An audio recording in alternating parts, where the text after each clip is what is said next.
So here we are, Coach Shawn Andrews. Where are you at today, Shawn? So I teach at Marysville, our early college high school. You know, we have two high schools in our district. So today's a student remote day, so this is kind of my lunch break here, and thought I'd hop on here and talk some shop. Yeah, talk wrestling, right? Always good. Do it quite a bit, just a little different format. So, you have a long history. Come from a family of wrestling, family of coaching. You coach at multiple levels. I guess just real quick nutshell. Your background of wrestling and coaching.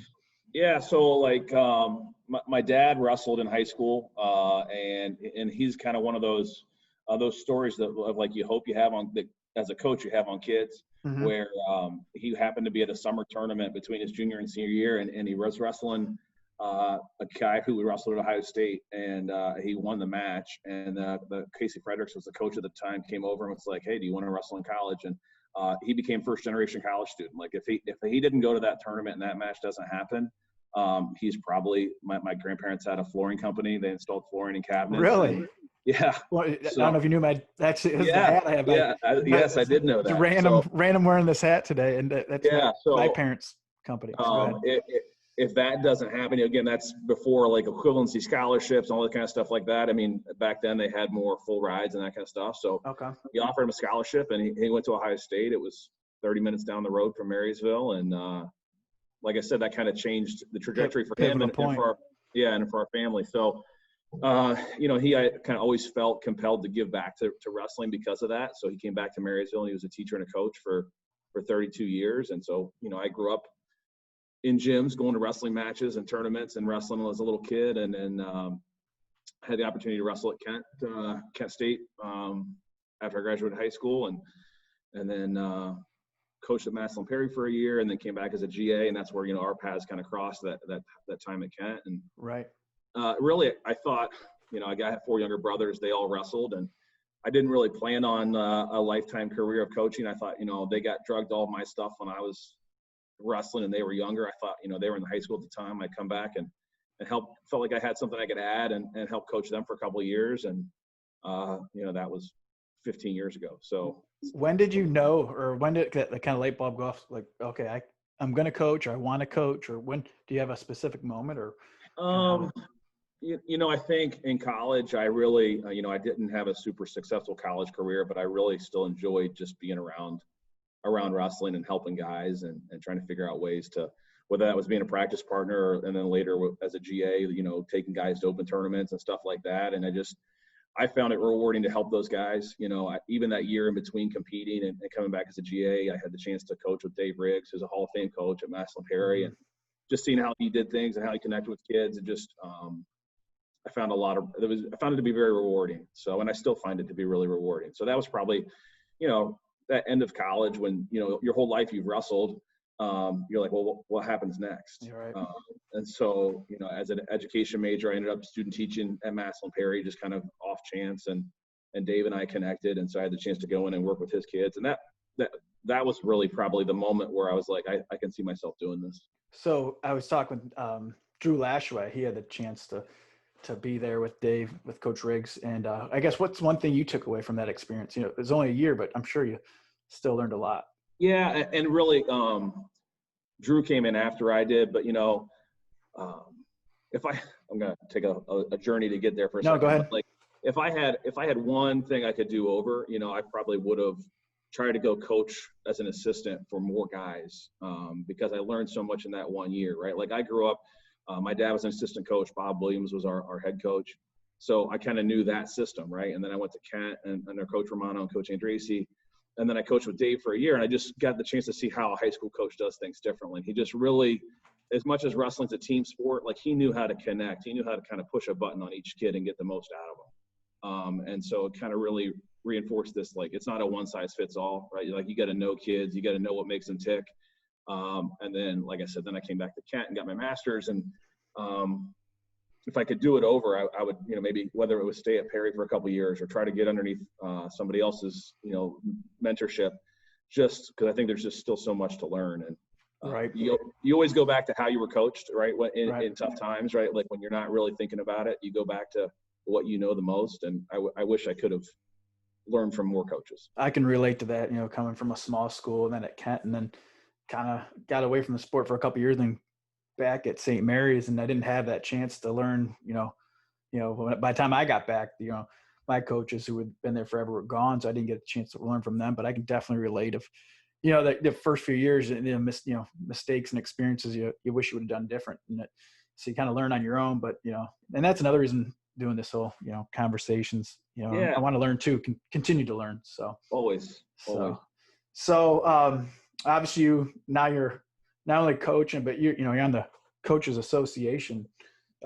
What's your role there? And, what's that like? So I was lucky enough a couple of years, I guess it's been about 4 or 5 years now.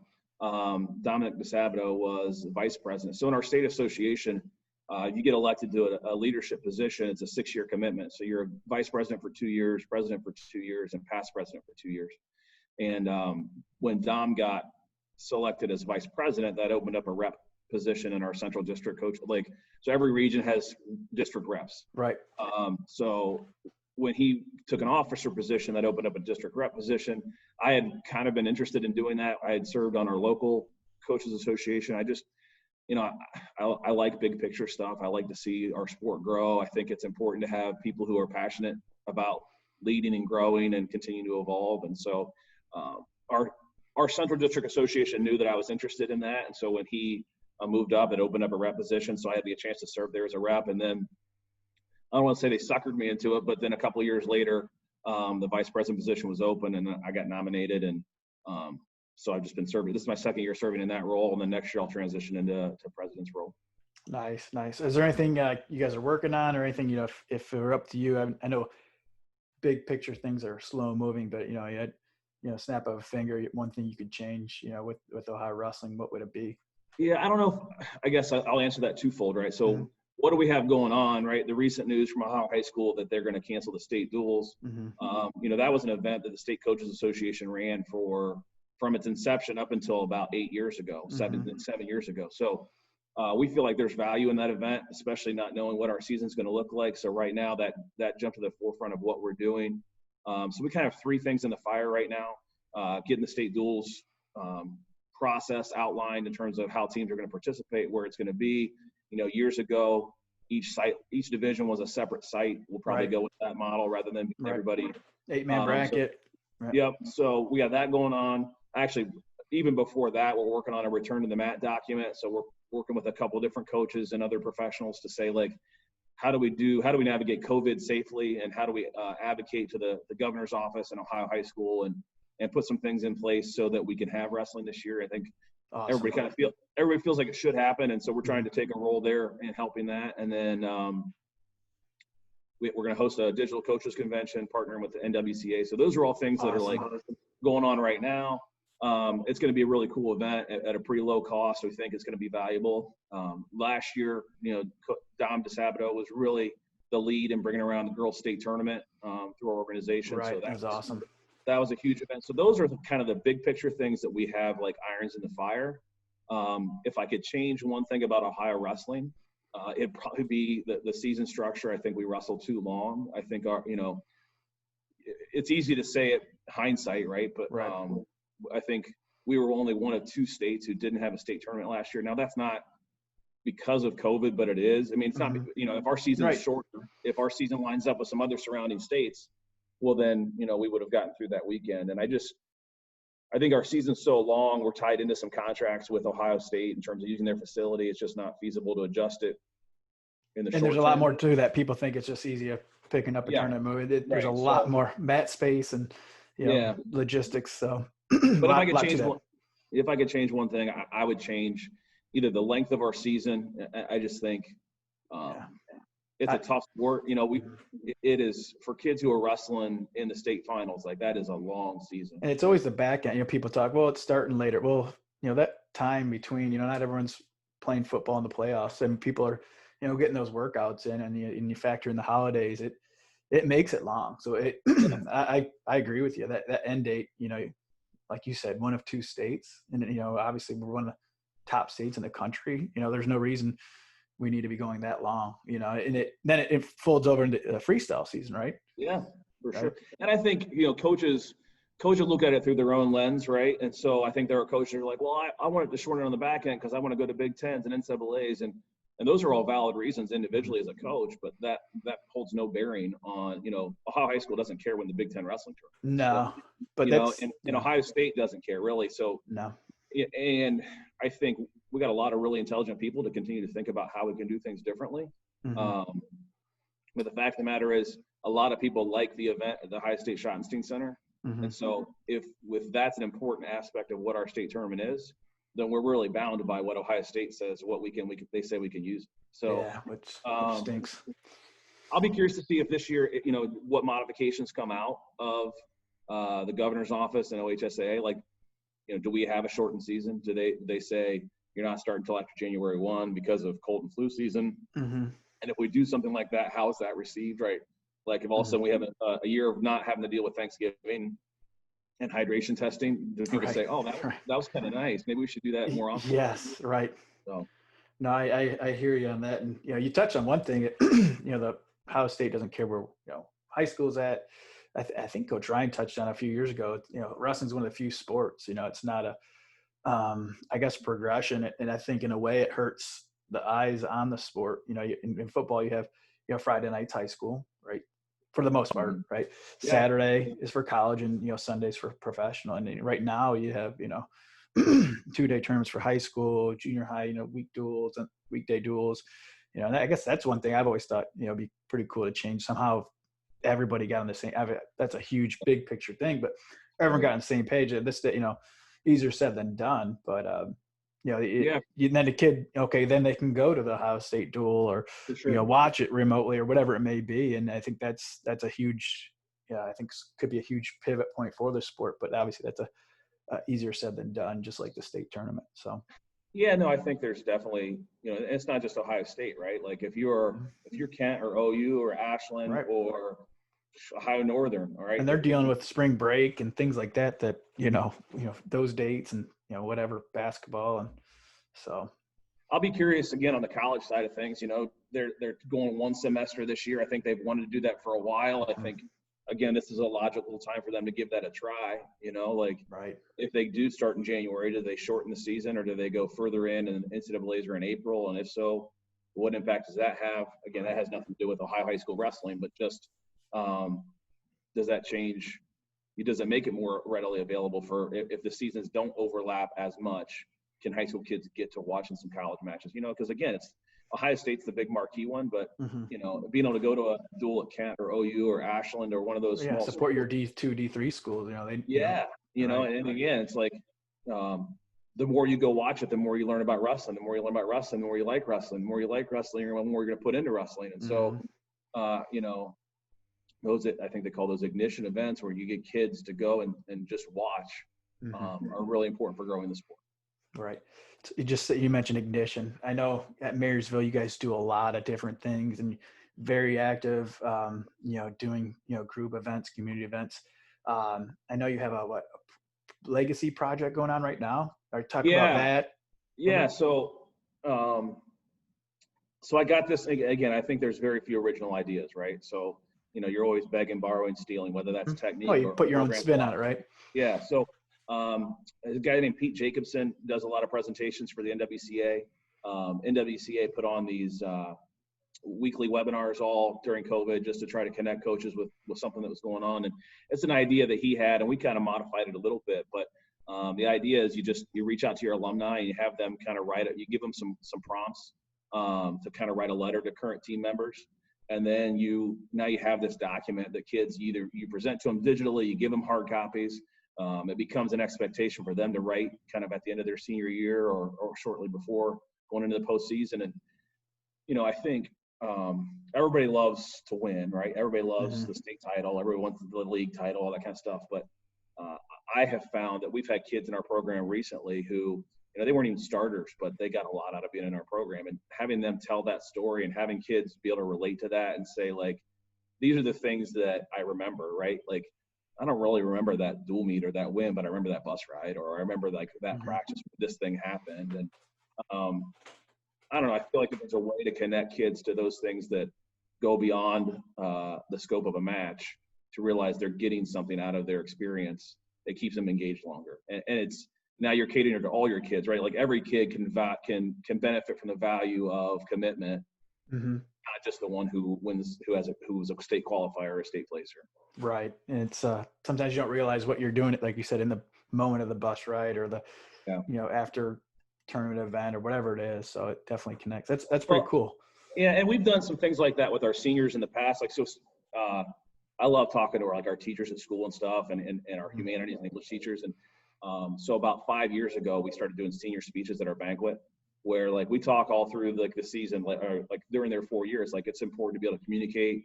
And so at our banquet, we just have our seniors stand up and say like, it can be as simple as just thanking their parents or thanking their drill partners. It can be, this is what it meant to be a wrestler.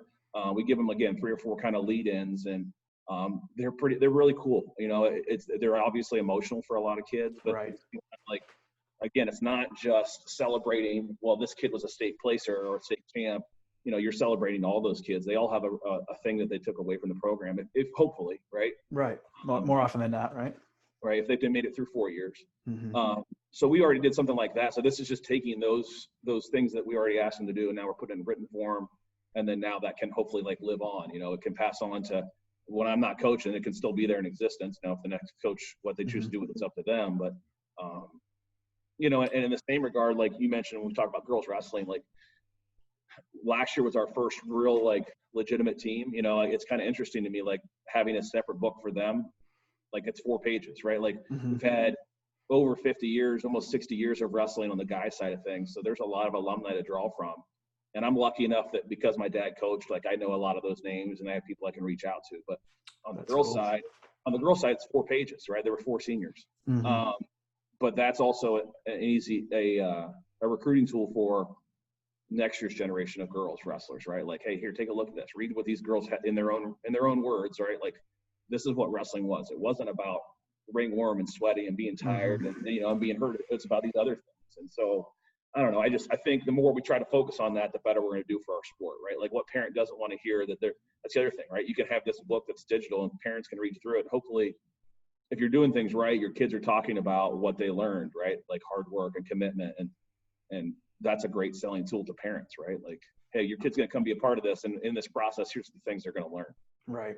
That's pretty cool. No, I've been following along. You guys do a great job down there. That's pretty cool. You just touched on girls wrestling. What you guys got some momentum there at Marysville. I know, but started a few years ago, and obviously, I guess Central and Southwest Ohio girls really, talk about that because you don't. I guess you're seeing it in Northeast Ohio, but I feel like Southwest and Central Ohio really driving it. I don't know if you agree or not, but from my perspective, I think the numbers are there. I think I'll be honest. I feel like I am the stereotypical like kind of our path that coaches take, right? So I guess it would be 3 or 4 years ago, we had a girl who was a stat. Her brother Derek Sharp was a couple times state qualifier for a state placer, and she's like, I want to wrestle, and I was like, I don't know, it's just you. I mean, all these stereotypes that you feel as a coach. I mean, I think everybody goes through that. It's not like I just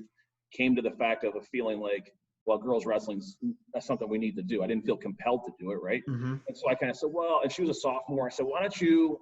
And she brought it up like middle of the season, maybe it was January, February, and I was like, oh, I don't know, Madison, maybe not. Why don't you get someone to be your drill partner next year? Because in my mind, I just felt like if she had another girl to wrestle with, that would make all these perceived problems that were in my mind go away, right? Right. 100% understand. So again, it was being selfish a little bit, to make it easier for me. It's not going to be as hard for me if I had this. Well, so the following year, we ended up with 4 or 5 girls. That's awesome. And they stuck it out. And again, she led the charge on that. Girls that you wouldn't expect. Like we had a girl who had been a cheerleader the previous year. We had, again, I think every coach brings like a preconceived idea to what girls wrestling is. And it wasn't anything of what I thought it would be. But those girls really, they only had co-ed competition. So they wrestled on the JV side. Madison was our starting 106 pounder. I learned a lot about myself as a coach. I completely mismanaged that, right? Like I was putting her out there because we didn't have any 106 when really that wasn't what was best for her. And unfortunately, she stuck it out. And at that time, Vanessa Oswald and Brian Nicole and Dom DeSabato and George Shore really started talking about getting some momentum around growing girls wrestling on the high school side of things. And so that's when they put out this idea of a girls state tournament for the 2020 season. And so having those 4 or 5 girls who were coming back year 2, I said, well, hey, there's going to be some opportunities for you to wrestle other girls. And so that number grew to like 10 for us, or no, 7. I think it was 7 when we started the year. And even then, there were no real girls tournaments. But then all of a sudden, because I got networked in with some of those other folks, I started to realize, okay, well, she's going to have a tournament, and this team's going to have a tournament, and Bell Fountain's going to have a tournament. And so, again, we had 7 girls, and we went to this Olentangy Orange tournament. Our girls did like pretty well. They got 3rd as a team or 2nd as a team. I forget what it was. And then like the following Monday, other girls came up to me in the hallway. They're like, I saw on social media that these girls were wrestling other girls. I thought they had to wrestle boys. That's awesome. And I said, no, this is a girls only event. I said, in fact, we have a girls only state tournament. Well, we went from 7 to 12 in 1 week just from having that one event. Wow. And so, you know, it was good, and it was also tougher, right? So now all of a sudden we're adding 2 or 3 more tournaments. We don't really have a dedicated girls coaching staff, so we're all trying to fill in there.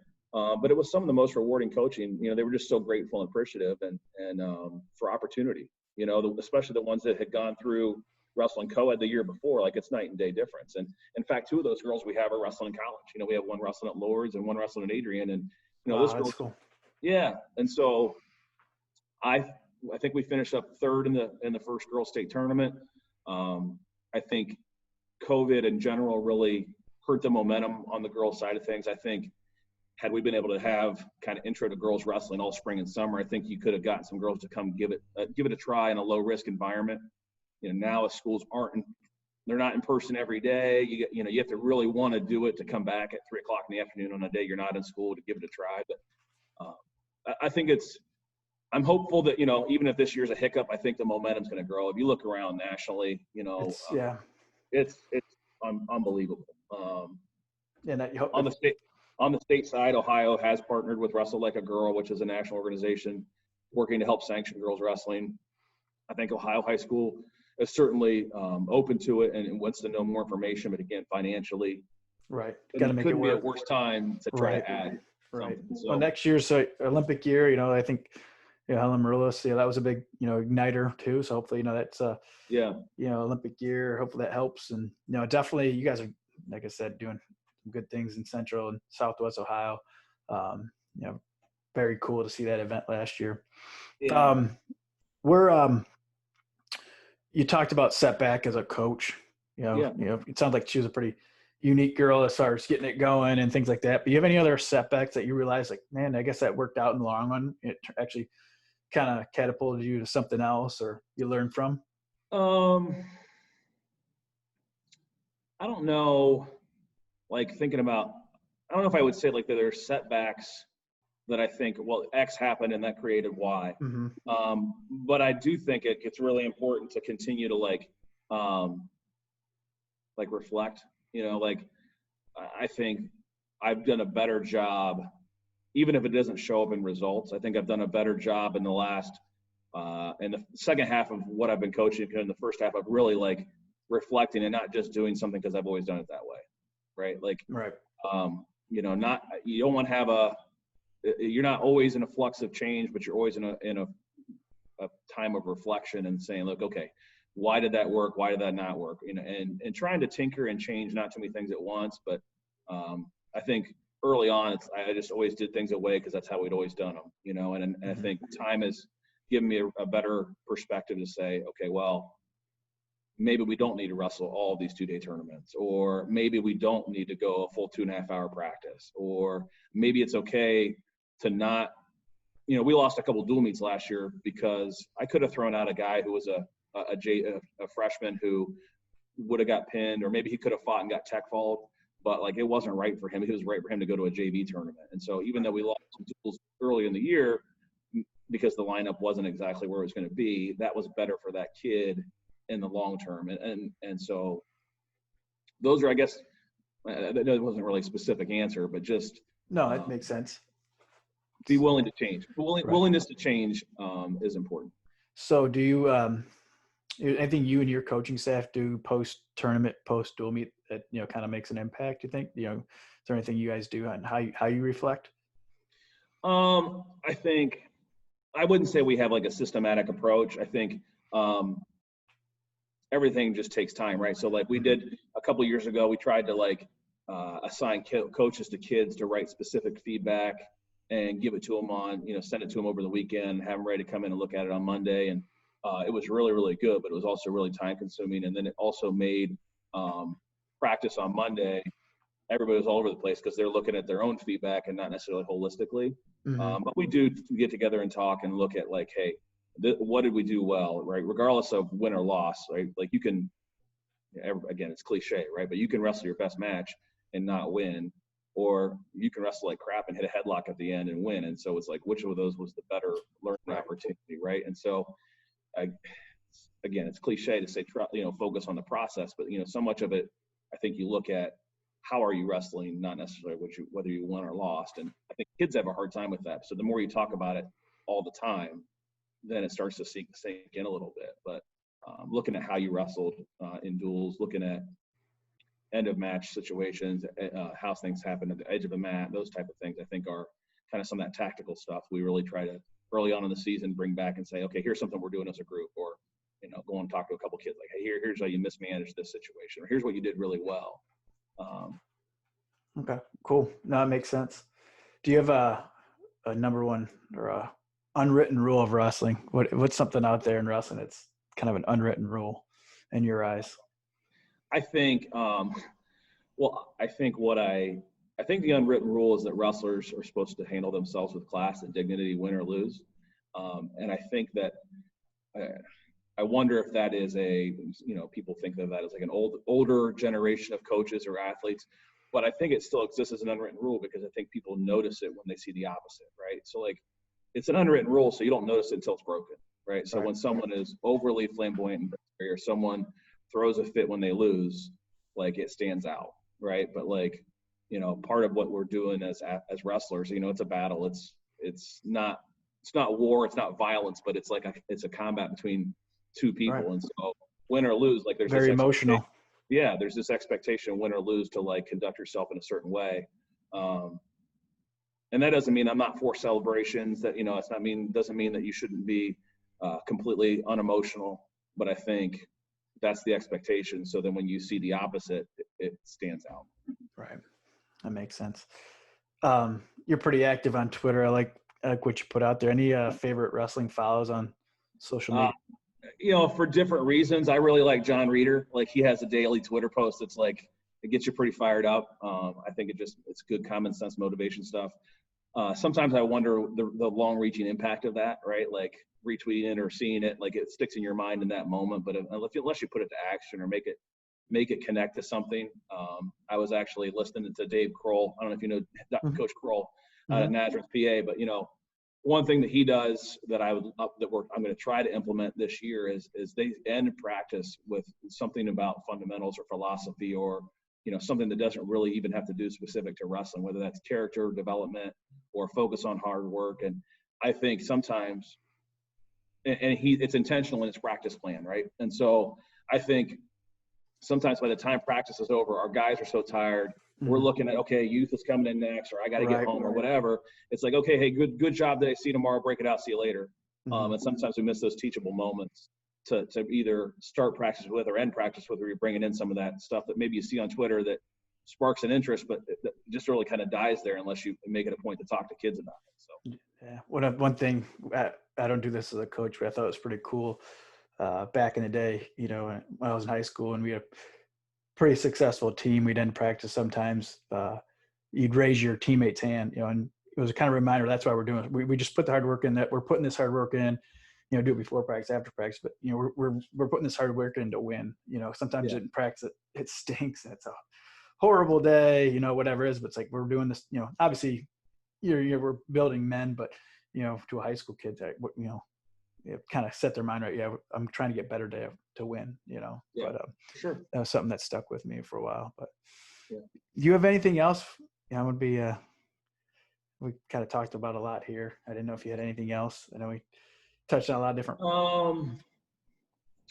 No, I think what you said there at the end really is something that I hope to continue to get better at as a coach, is that those two things don't happen in opposite each other. Like winning you can't be winning or character development. I think sometimes that's how it gets portrayed, right? Mm-hmm. Like, well, either you focus on developing men or you focus on winning. And if you're doing one, you're not doing the other. And I think that's the opposite. And I think from even if I'm reflective as a coach, I get in those modes, right? Like in one moment, I'm really focused on winning.